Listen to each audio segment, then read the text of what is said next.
cyane. Iki gitondo dukinga cyumweru cya mbere. As we are winding up the first week, twari tugambiriye ko Imana yaduha gutunga umutima nk'uwayo cyangwa se umutima uboneye. Our aim was to have a heart like God's heart, which is a pure heart. Kandi uwo mutima nutunze indangagaciro nk'uko Imana ishaka. And that is a heart that has the same values as the one that God wants. Rero kumwe yari kuyu munsi ndavuga ku ndangagaciro imwe yitwa gutunga umutima ufite impuhwe. So today I'm going to talk about one of the values, which is to have a compassionate heart. Nzi ko turi mu mwaka wo kwifata no kwihangana nazo indangagaciro z'umuntu w'Imana z'umutima mushya. The theme of this year is about self-control, which is also one of the value of a child of God. Ariko kubera ko uyu munsi tariki 7 z'ukwezi kwa kane, but because today the 7th of April, kandi nk'uko umushumba bivuze ntabwo ari amatariki yoroheye abanyarwanda bake.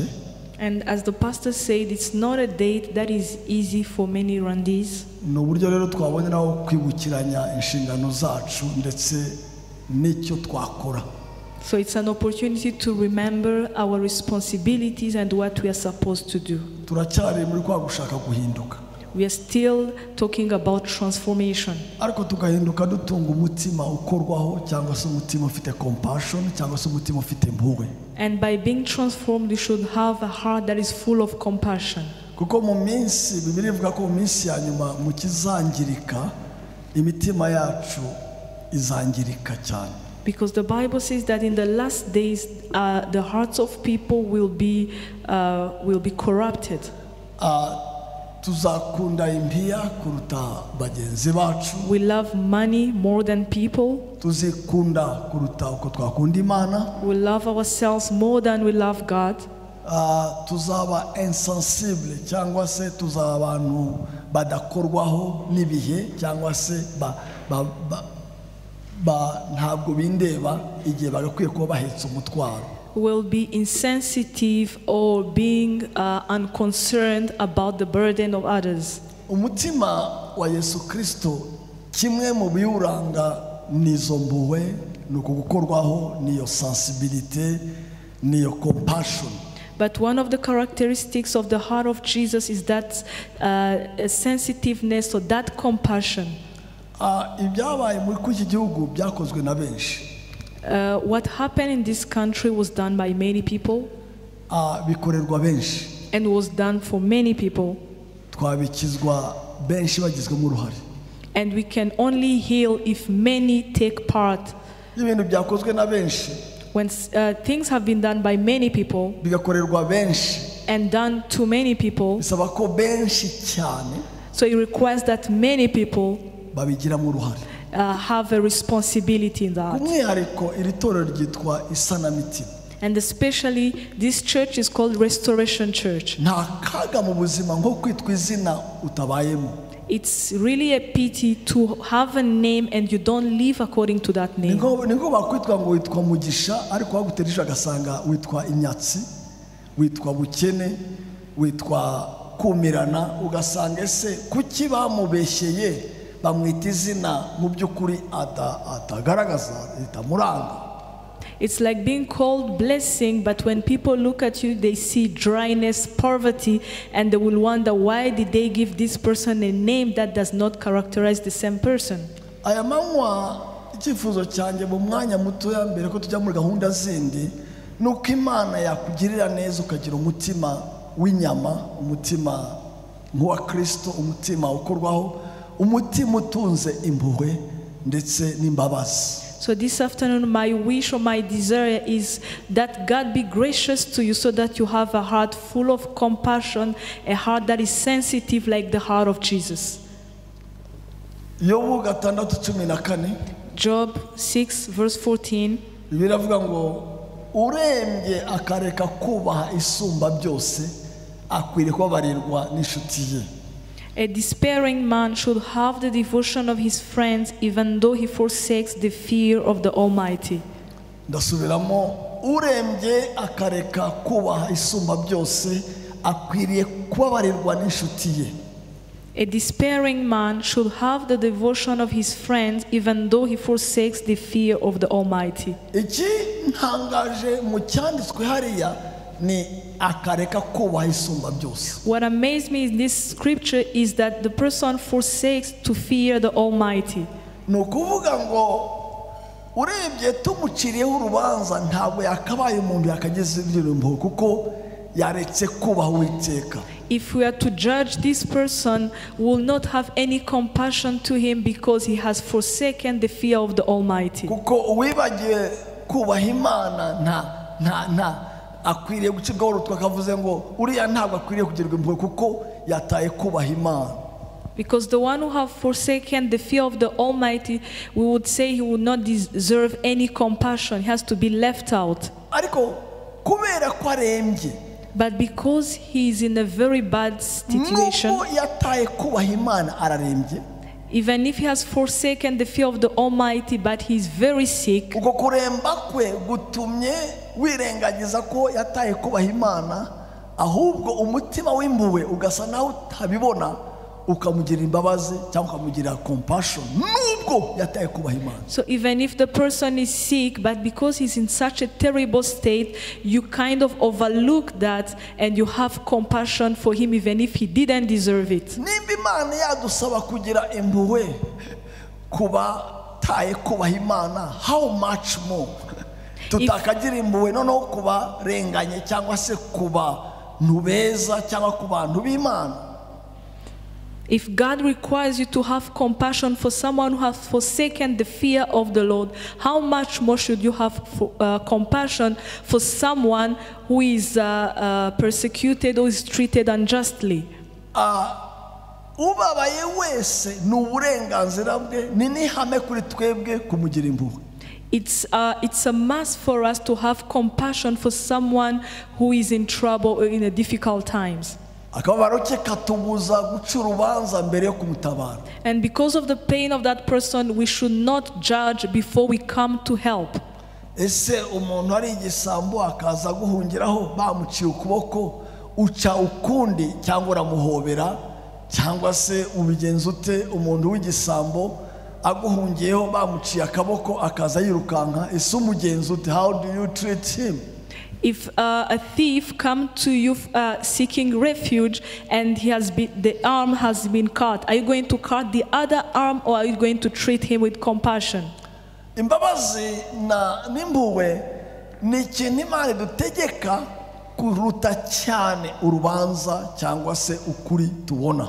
God commands us to have mercy and forgiveness more than to make judgments. Kuko yaduciraho urubanza ntiyakaje ntiyagacunguye wowe nanjye dukwiriyeho twataye kubaha Imana, ariko yarirengagije umutima w'impuhwe uramumanura ari uwera aza gutabara ibisenzegeri nkawe nanjye by'ibifutifuti by'ibyaha bisa. Imana ishimwe ku mutima w'impuhwe Kristo afite. If God had judged us because we had forsaken him, he would not have come to save us, to rescue us, yet we didn't deserve it and we are in a very terrible state.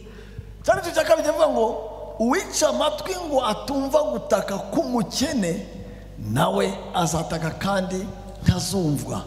And the second scripture is in Proverbs 21 verse 13, and it says, whoever shuts their ears to the cry of the poor will also cry out and not be answered. This scripture amazed me a lot. It's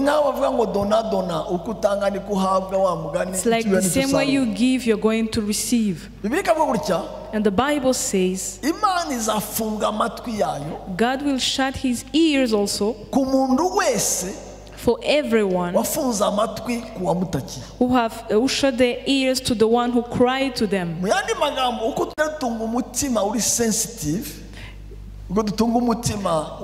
The more we have a compassionate heart,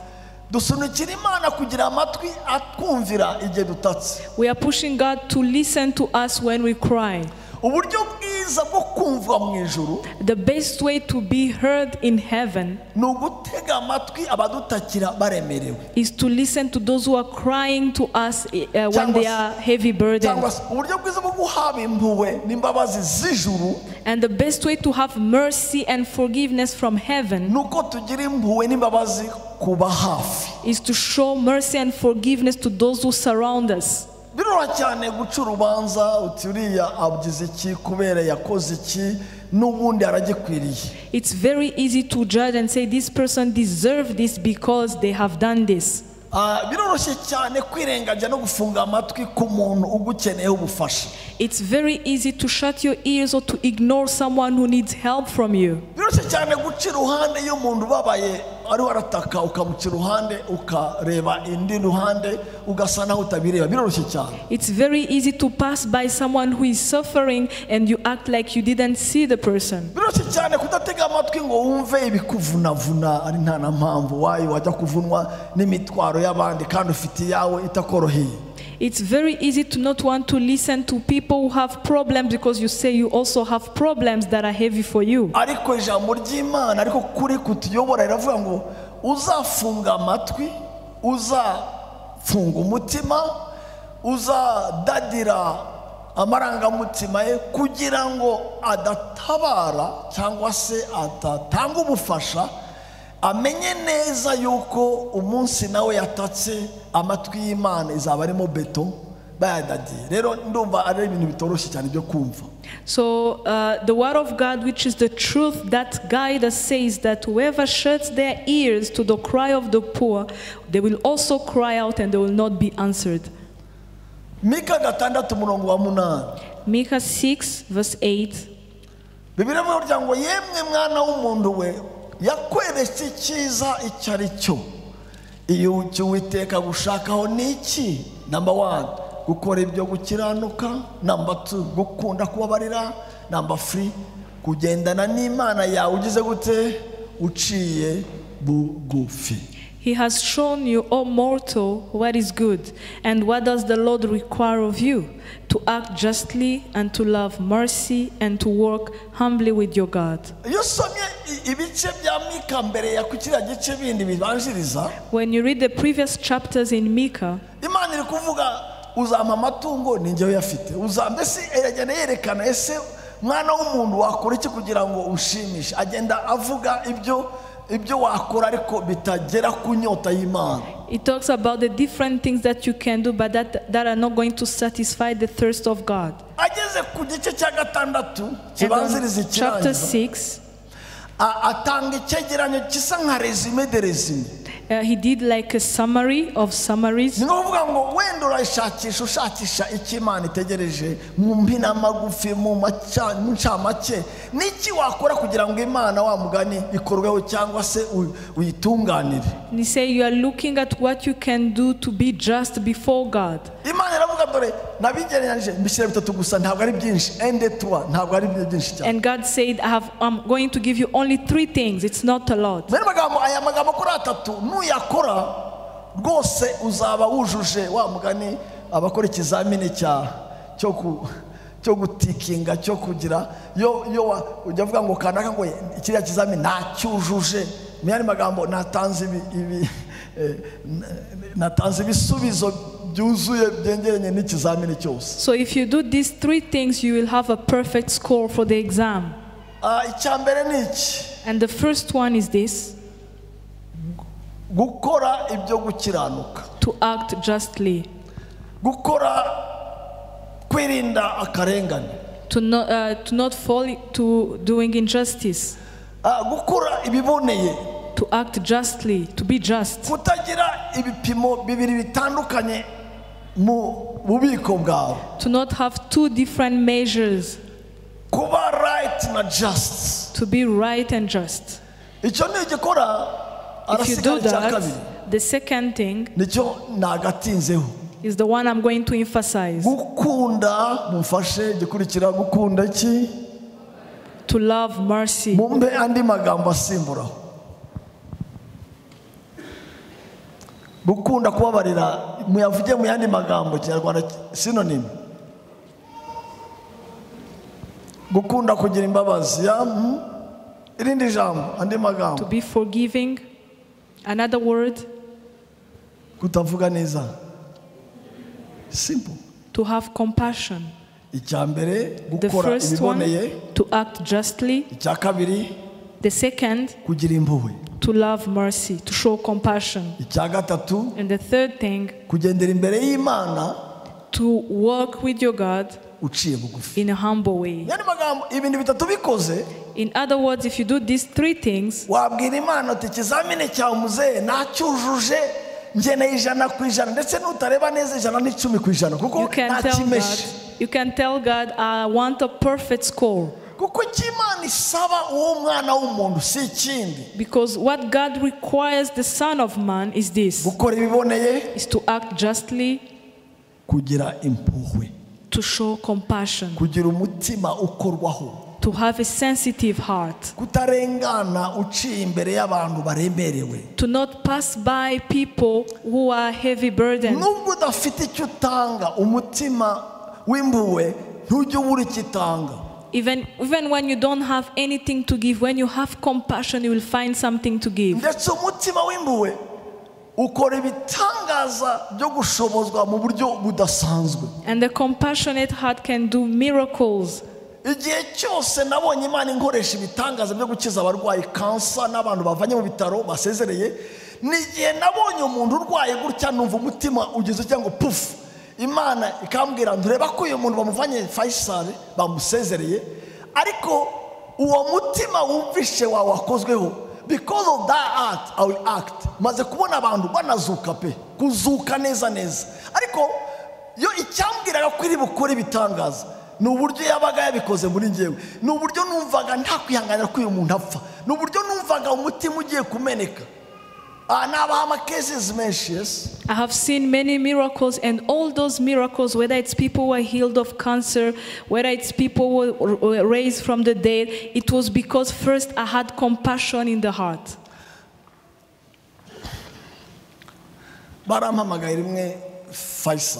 One day they called me at Faisal.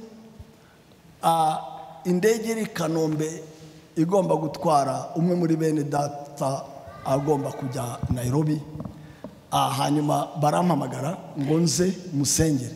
And one of the brethren was supposed to go to Nairobi. There was a plane waiting for him, and they called me to come and pray. Yari atarakizwa. He was not yet saved. Ariko umugore yarakijijwe. But the wife was saved. Na muramu we yarakijijwe n'abandi ba family. And the brother-in-law was saved, and other people in the family. Umurwayi bwe yari ababwiye ngo umuntu wansengera hangani Masasu gusa. And when he was sick, he had said, the only person who can pray for me here is Masasu. Barampamagara bo nza kujyayo ariko njyayo bari kumutegura already bahandolinze mbese bagomba kumuvana bamujyana mu ndege Nairobi ariko ari muri koma kudusimi. And when there he was in coma, they were preparing him to take him to Nairobi.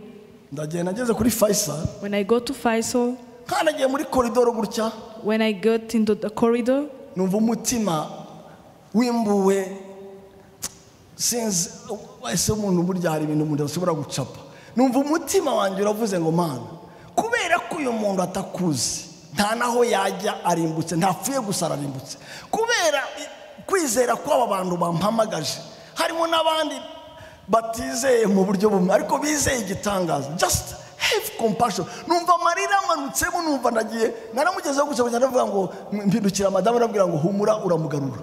That nicyo gusa navuze murabika ikiganza ndasohoka noneho umudamu we abwira nyirabukwe arambwira ati ko atatinze se nanize ko munyeganyeza kidogo. So I like it. Ariko umutima wonyine uremerewe w'impuhwe wari wamyemeje ko igitangaza kiri buri. Urabona uyu Yesu yagendaga akora imirimo whenever he get compassion ikintu nta kimwe yakoraga yarugabura abantu no kugira gute icyabanzaga muri we ni wa mutima w'impuhwe yumva atakwihanganira kubona akaga n'imbabazi.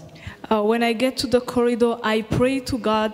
I felt compassion in my heart, and I prayed to God. I said, because this person doesn't know you, if he dies, he's going to go to hell. But because of the faith of these people who called me, please do a miracle. So I didn't pray for him much. I went, I told the wife that he's going to be alive. hari n'ahandi baguhamagara ukagerayo Imana ikakubwira nubwo usenga no guhumuriza gusa ariko ndamutwara. So you know that he gonna go. Ukumva ufite amahoro asa na glass urashaka kwigirisha kwikangatisha just by human being, ariko ukumva mu mutima hari dry like don't worry, he has hope up. Ntusunikira. Igitangaza kibanzirwa n'umutima wa compassion, umutima w'impuhwe uremereye ukoreshwa ibitangaza utanga ubushobozi butari buhari kugira ngo wa mutima ubone amikoro cyangwa ubushobozi bwo gusohoza icyo wagambiriye. And there are places where you will go and you go to pray for someone, but you don't feel anything in the heart. But a heart that is full of compassion will make miracles happen. Ngiye kubaha amakuru cyangwa se amateka cyangwa stories ebyiri za Yesu, hanyuma nze gushyiraho ingingo tuze gusenga. I'm going to share 2 stories of Jesus, and then we're going to have some lessons and then pray. Inkuru ya mbere ni iyi mwakwandika mukaza gucekinga. This is the first story. Matthew 14 verse 13 to 21. Yesu abyumvise arahava agenda mu bwato ajya aho hantu aho abantu bataba ajyanywe n'iki. Ndashaka kumva iryo jambo. Agiye ihe mu mwiherero. Umwiherero umuntu abakeneye abantu cyangwa ntabakeneye? Ko mutamfasha abakeneye abantu abakeneye. When someone is in a solitary place, do they need people or not? So agiye muri retraite. Abantu benshi babyumvise bava mu midugudu baramukurikira baca iy'ubutaka niba wibusamo baca iy'ubutaka yomotse abona abantu benshi arababarira abakiriza abarwayi. Ijambo arababarira twasimbura ni aye ijambo abagirira thank you abakiriza abarwayi. Umunsi ukuze abigishwa be baramwegera bati aha ngaha ntihagira abantu, none umunsi urakuze sezerera abantu bajye mu birorero bihahire ibyo kurya. Yesu arabasubiza ati nta kibajyanayo, mube ari mwe mubagaburira. Baramusubiza bati ntacyo dufite hano keretse imitsima 5 n'ifi 2. Arababwira ati nimubinzanire hano. Ategeka abantu bo koko bicara mu byatsi, yenda iyo mitsima 5 n'izo fi 2, ararama areba mu ijuru arabishimira, amanyagura iyo mitsima ayiha abigishwa be. Abigishwa bayiha abantu bararya bose bagira bate barahaga, bateranya ubuvungukira bw'imitsima busigaye bwuzura intonga 12. Abariye abatamiye abahaze bari nk'ibihumbi 5. Igikurikira singisoma. Bari gusa nk'abantu 5 n'abandi batabaze.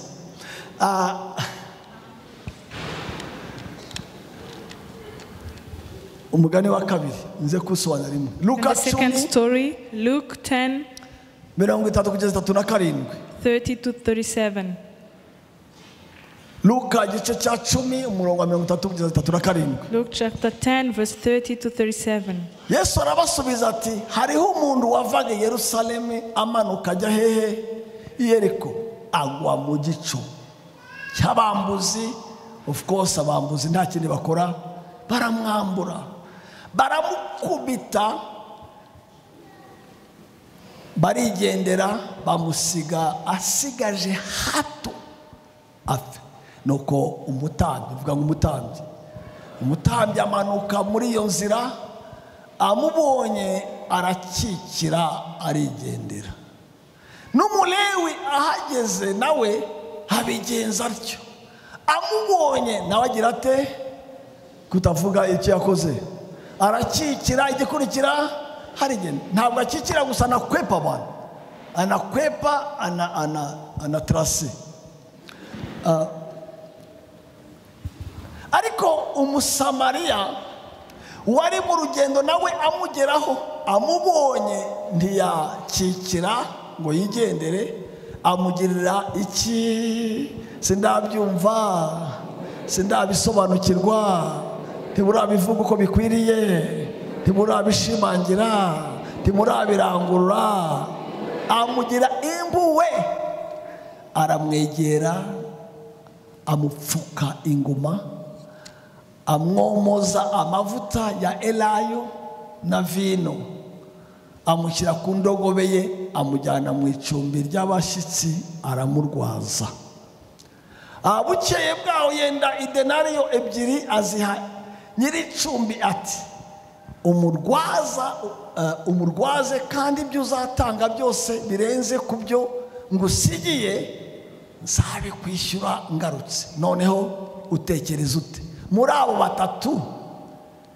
batatu mwabavuga batatu, uwa mbere, uwa kabiri, uwa gatatu, usubiremo, uwa mbere, uwa kabiri, uwa gatatu. Muri abo batatu narigeze, ninde wabaye mugenzi w'uwo waguye mu bambuzi? Aramusubiza ati, ni uwamugiriye, cyangwa rya jambo. Yesu aramubwira ati, genda nawe ugira utyo. Nanavuze ko mvuga udukuru tubiri. I had said that I'm going to talk about two stories zikwereka uwo mutima wa Yesu, to show you the compassionate heart of Jesus.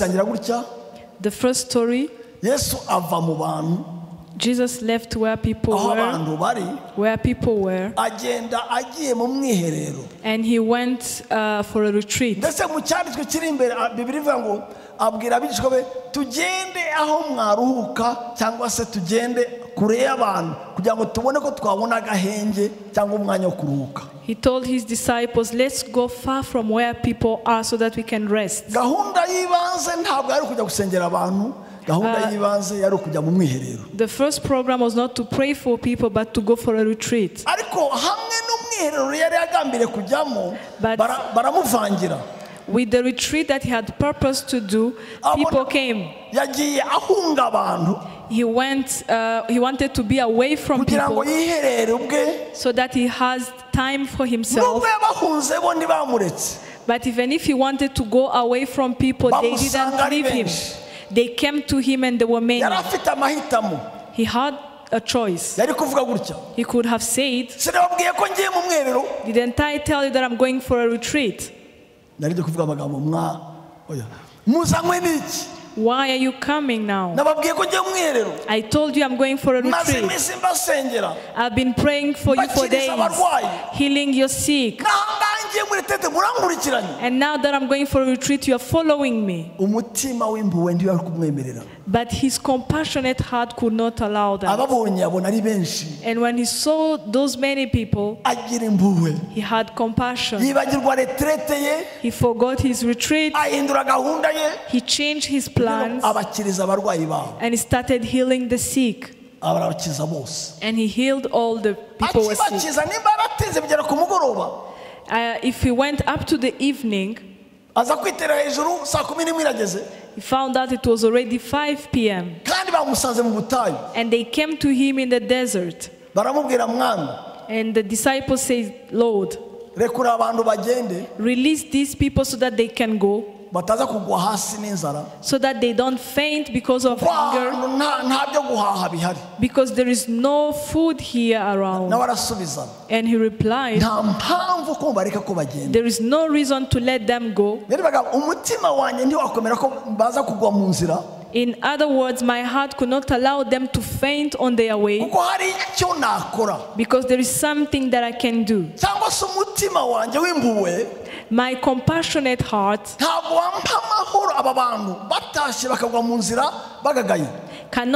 cannot allow me to rest if these people go on their way while they are tired. And they told him,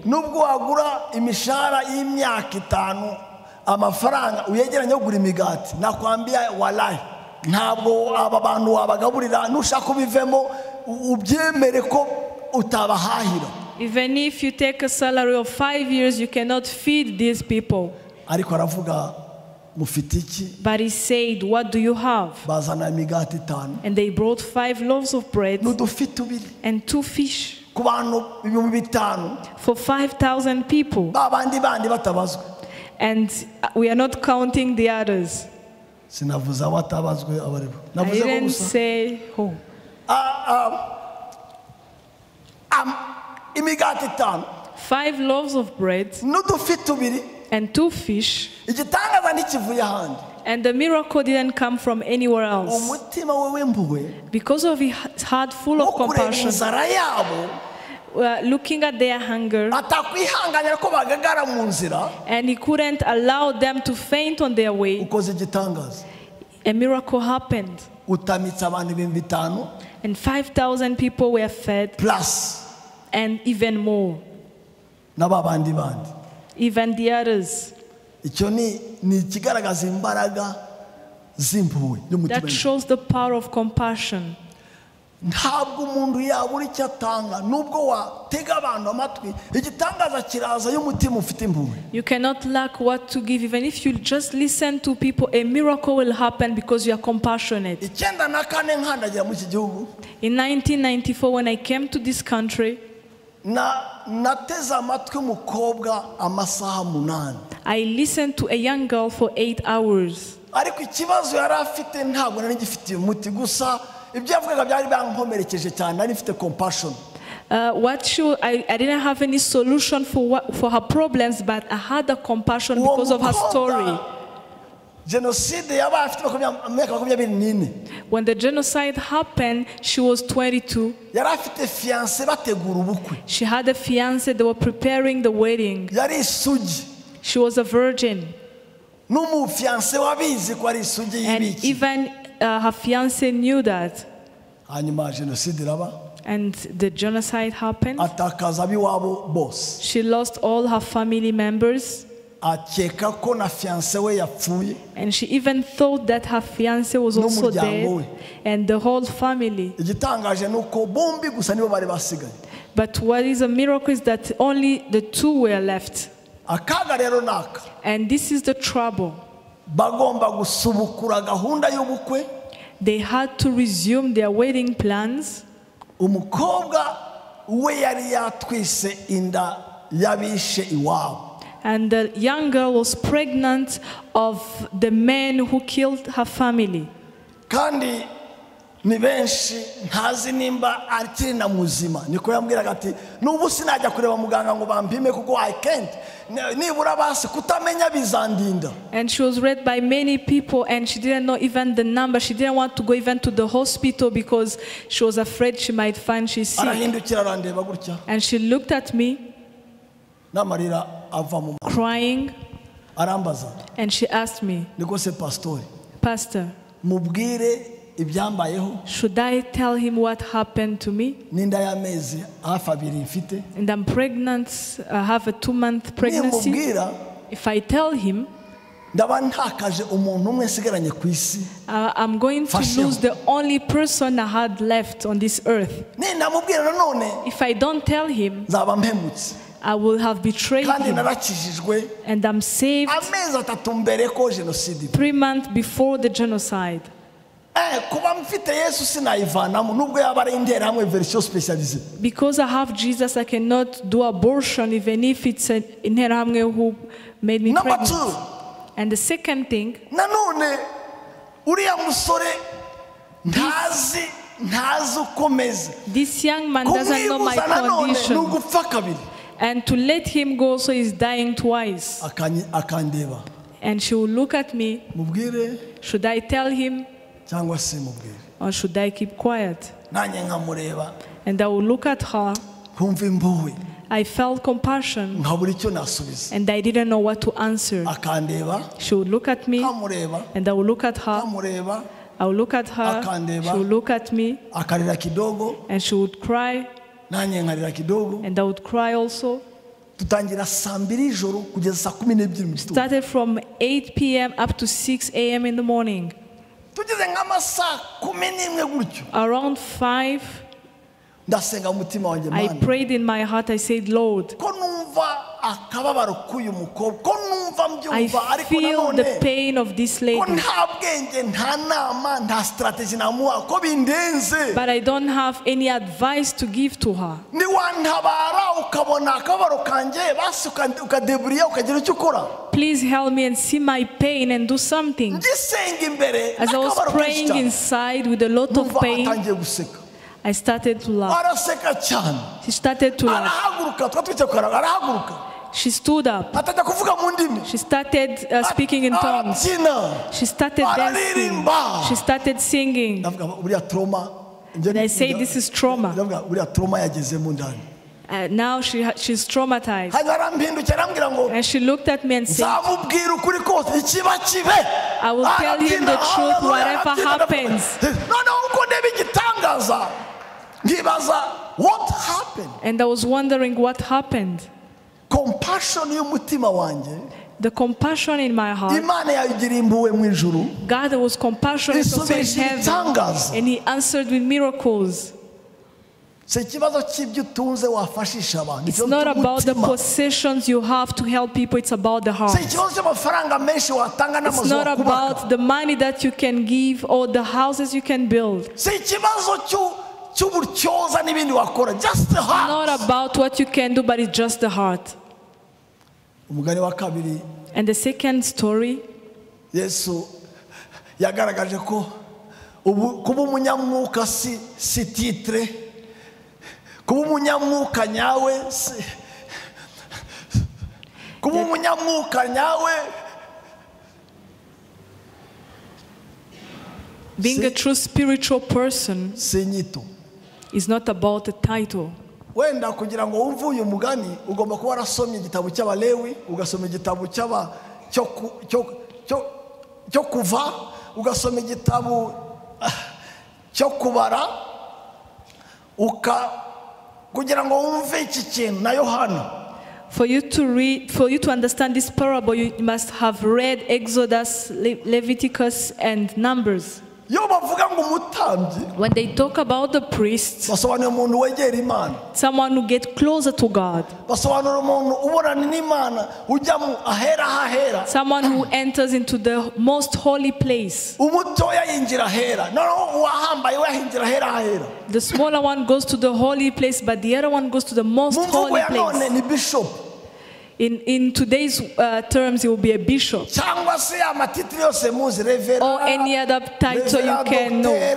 docteur Reverend, doctor, docteur bishop or bishop archbishop or archbishop. archipapa na papa niyo n'umuntu It's abantu someone barebera kure bagatinya kubera that people look from far, they are afraid. uwa kabiri ni And the umulewi second is the Levite. nibo babagaga ibimasa bakabitegura kugira ngo umutambyi ajyane amaraso ahera. Those are the people who prepare the sacrifices so that the priest can take the blood to the mvugo most holy y'umunsi place. wenda tukavuga ko ari abadiyakoni. In today's terms, we would say maybe that those are deacons. uwa gatatu witwa umusamariya And the third person who is a mu Samaritan, mvugo y'iminsi in today's word terms, bavuga ko ari umupagani tiriri ariko ujya mu say he's a rusengero. pagan who never goes to church. Imana rero nimba yarashatse kuvuga ngo ikibazo si cyo mwitwa ikibazo ni cyo mukora, itanga umugani y'umuntu wavaga Yerusalemu ajya Yeriko. So God wanted to show that it's not about your title, it's about what you do. And he gave this parable of someone who was leaving Jerusalem going to Jericho. Ijambo Yerusalemu The word Jerusalem, waricamo kabiri. you can break it into two. Wafata Yeru You can say Jeru na Salem. and Salem. Salem cyangwa Shalom Salem or Shalom ni amahoro. means peace. Yeru Jeru ni umujyi. means a city. Mu yandi magambo Yerusalemu In other words, ni Jerusalem umujyi w'amahoro. is the city of peace.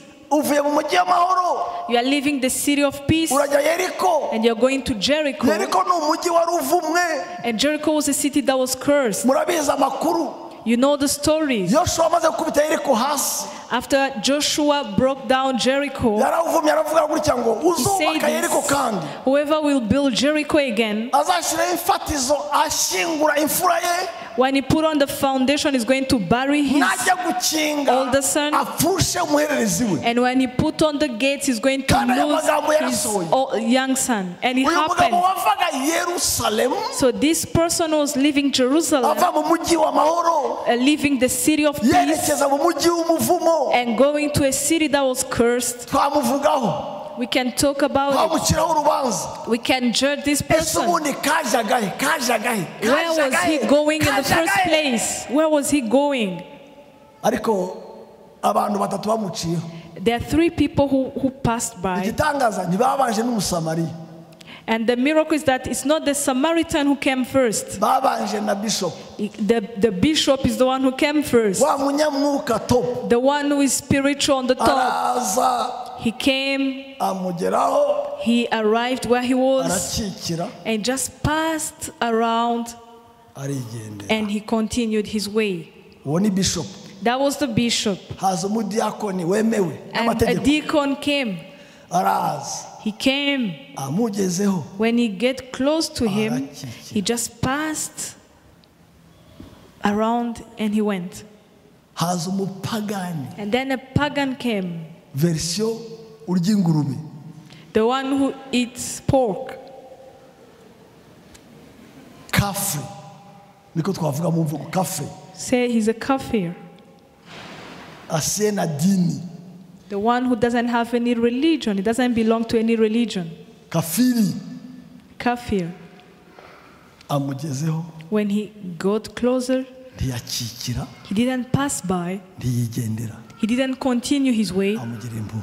He had compassion. Sinzi impamvu batoranije uyu mugabo, I don't know why they chose this man, ariko nzi impamvu batoranije ubwoko bwe. but I know why they chose his tribe. Murabizi ko abasamariya bari abo kunenwa. You know that the Samaritans were despised. Murabizi wa musamariyakazi You know the story about the Samaritan woman. kunena bigeraho n'amazi utamuhama, ariko urumva amazi They were despised to the point they couldn't even give you water and you drink. Mwibuke ko hari undi musamariya nawe Remember that there was another Samaritan watashye gushimira Yesu abandi batagarutse, who went back to say thank you to Jesus when others had left. ngo yamenye ko yagiriwe neza, Because he came to know that he received mercy. Umusamariya A Samaritan udafite icyo bayashimwa, who doesn't have anything to be appreciated ariko for. igituma yashimwa ni umutima w'impuhwe. But it's because of his heart of compassion that he was appreciated. Abakristo b'ubu ngubu Christians of these days, bafite amateori menshi mu bwonko ababuza kugira compassion, they have many theories that stop them from having compassion. bafite amarezonema menshi mu bwonko, amarezonema menshi They mu have bwonko. so many reasons. Ubabaye The wese one who is suffering akwiriye kugirwa impuhwe. deserves compassion. Simple. Simply like that. Udategereje aho akomoka n'aho agana Without n'icyo thinking aricyo. where he was born. Uwo ni wa mutima mushya That's the heart wa Kristo. of Christ. Point ya mbere ndarangije, And the first point, cyangwa nyiriki si ubundi iramvunira iki ko ari saa 9 ntabwo imvuna. Umuntu naho yakomera akeneye akwiriye ubutabazi bw'abandi bantu iyo ari mu byago cyangwa mu bihe bikomeye. Urabizi ko nta n'umwe utazasaza, ndinda iba kabiri, ndinda mwana na ndinda dayi, kuko igihe uri mutoya ukeneye support, ariko numara gukomera nanone rimwe uzakenera support. So nta muntu n'umwe uhorana imbaraga, twese dukeneye support no gufashwa. even if a person is strong, they need help from other people whenever they're in trouble or in difficult times. Nyuma y'imyaka 25 ya jenoside ikora abatutsi irangiye, It's been 25 years since the genocide of the Tutsi. hari abantu bose bakomeye, There are people who are now strong. hari abantu bomuwe rwose. There are people who are now healed. Mu gitondo The muri wounds. kirite ya saa 12 twagize Masoro, In the service of 6 a.m. we had at Masoro, hari mushiki wacu wagize trauma avuza induru. one of our sisters had a trauma and she cried and she shouted. Ibintu bibiri byantangaje. And there are 2 things that amazed me. Uwayoboraga service uyu munsi mu gitondo The one who was leading the service in the morning ni umucikacumu wa jenoside yakorewe abatutsi, is a survivor of the genocide of the Tutsi. uwagiye gutabara, And uwagiye the gufata uwo one mama who went to support that nawe ni man umucikacumu wa is also a jenoside. survivor of the genocide. Nyari magambo In bavuga other gutya, words, twaromowe We have been healed of our wounds, tugeze aho natwe twakomora abandi. and we can also now help others who Icyo nicyo still have twashimira Imana wounds. cyane, yakoze imirimo And that's pe. something we can praise God for. Yavanye abantu ahandi bageze ahandi, It took people from one status to another one. ariko si bose, But not everyone. haracyari abameze nabi. There's still those who are very Kandi bad. igitangaje, And what is amazing, mu ntege amatwi mbabwire, listen to me carefully. igisebe ntikivurwa n'iminsi. A wound is not healed by time. Ntabwo iminsi ivura igisebe, The time does not heal a wound, ahubwo irakibuza. but it makes it worse. Igisebe kivurwa no kuvurwa. A wound is healed by being treated. Iyo utakivuye, If you don't treat the wound, kukibika si umuti. to keep it is not the solution. Uwababaye 94 ntabwo 2019 bisobanuye ko iminsi yamaze igisebe, ahubwo wasanga cyaravunze kurushaho, cyaranakaze kurushaho. Ahubwo hari icyo twakora, hari icyo Yesu yakora, hari icyo wamwemera gukora. Imana ishimwe ko ari umutabazi. If someone suffered in 1994, it doesn't mean that after 25 years the person is now healed. You might find that the wound is even worse. But praise be to God, because there is something we can do, and there is something that Jesus can do. Abizera Yesu Kristo, abigishwa ba Yesu Kristo bakwiriye gutunga umutima w'impuhwe, utebukira gutabara kuruta guca imanza. Ibyo rwose nabivuze, no gutabara mu buryo bwose. The disciples of Christ should have a compassionate heart which is quick to help but not to judge. Nari mvuye kwica muri prison 95.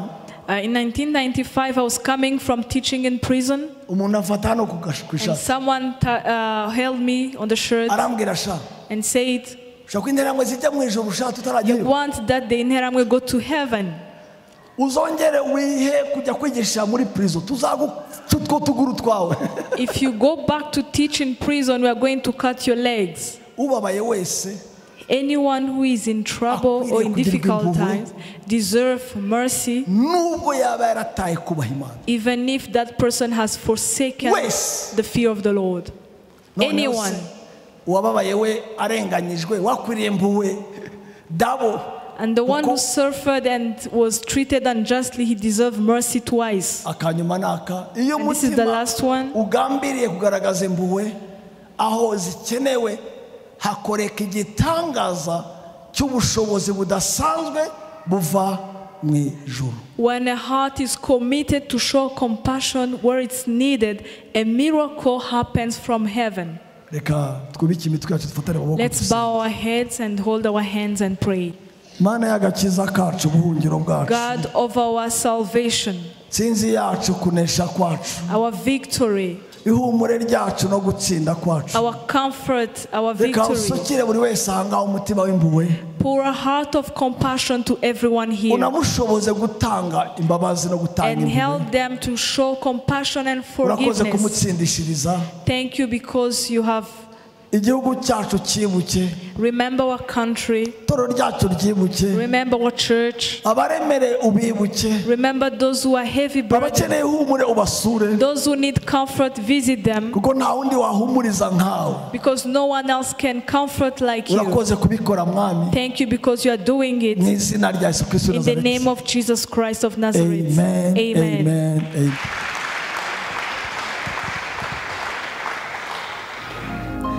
nimwumve mbabwire iby'izina rimwe, izina ry'umucunguzi.